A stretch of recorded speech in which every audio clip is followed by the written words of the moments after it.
Hello, my name is Catherine Alger, and I am a second year student here at CGCC, where I'm studying secondary education English. I have made it my life's goal ever since I was little to become the best teacher I can possibly be for all my future students. And today I wanted to talk about one of my favorite tools that I found that I believe will help me to do that. The tool that I want to be talking about today is called pre-referral intervention.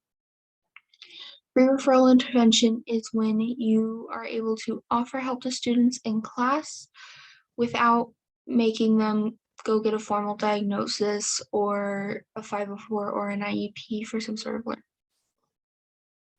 Before I continue, I do just want to apologize for the sound of my voice.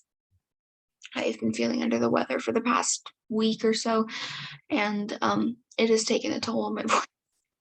Then anyway, so the pre-referral intervention process is incredibly helpful because it helps general education teachers who do have the capability of helping all of their students if they're just given the right resources. And it'll help general education teachers and has been helping general education teachers help their students reach their goal for a while now. So I'm going to go ahead and share my screen so we can start viewing the PowerPoint I made. Bear with me. Here we are. Alrighty. So this is just going over what I explained before, but I'm going to go into it a little bit deeper. Pre-referral intervention is the type of help that can be given without the backing of a 504 or an IEP. This allows for adjustments within the classroom and the learning environment itself, or to assignments so that students can achieve academic success.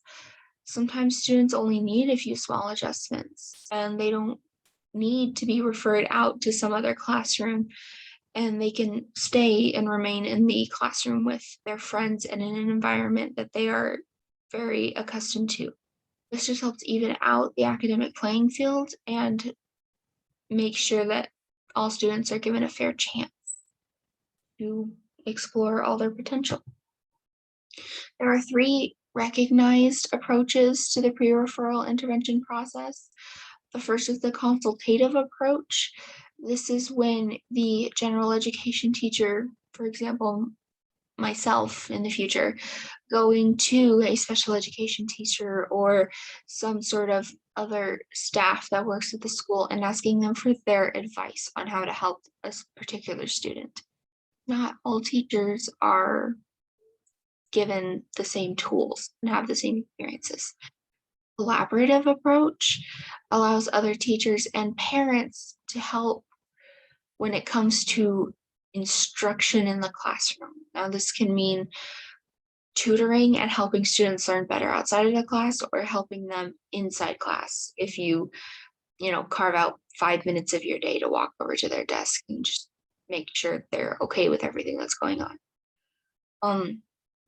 The linear approach more mimics the traditional 504 or IEP step process, where you get a team of professionals together, including the general education teacher, paraprofessional, principals, counselors, parents especially, and you all agree on a specific form of intervention to help the students. We say, okay, Jimmy can have or needs to have an hour of math tutoring every day, and we're going to do that with him at lunch or at a certain point of the day, and then check back in a couple of months and make sure that that is still actually helping, and if it is continuing with that intervention, and if it is not, then taking a step back, reassessing, and finding a new way to help. You don't just give up after the first try. Some examples, I keep saying interventions, but some examples of interventions that you can implement in your classroom are just things like allowing students to have a quiet place to work. If they are frequently leaving out words in their writing or using incorrect words, or if their handwriting is so messy you can't understand anything they're saying, try to make sure they're writing, try to make sure they're writing in a quiet and undisturbed location. This could just be a desk at the back of the classroom, there's less distractions, or a desk at the front where there's less distractions. Allowing them to bring headphones from home so they can work in a quieter space, letting them work out in the hallway, or even having them go to a separate classroom altogether. Um, Likewise, for a student who doesn't respond great with verbal praise and recognition, maybe they get really shy when you tell them that they did something good and they look more uncomfortable than happy.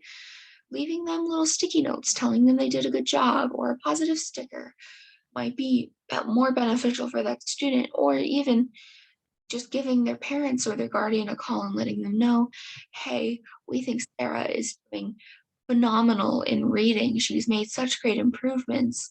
And then letting the parent or the guardian relay that information to their kiddo in a way that's more comfortable for them.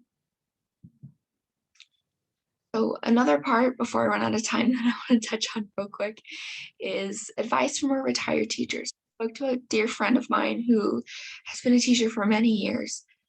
Um, she recently retired, and she worked at a school for students who were struggling behaviorally and academically. And her advice was to learn about your students as people, give them an opportunity to talk to you, let them know that it's okay to struggle, reassure them that they're not stupid, because there's no such thing as a stupid person. Everyone is smart at something.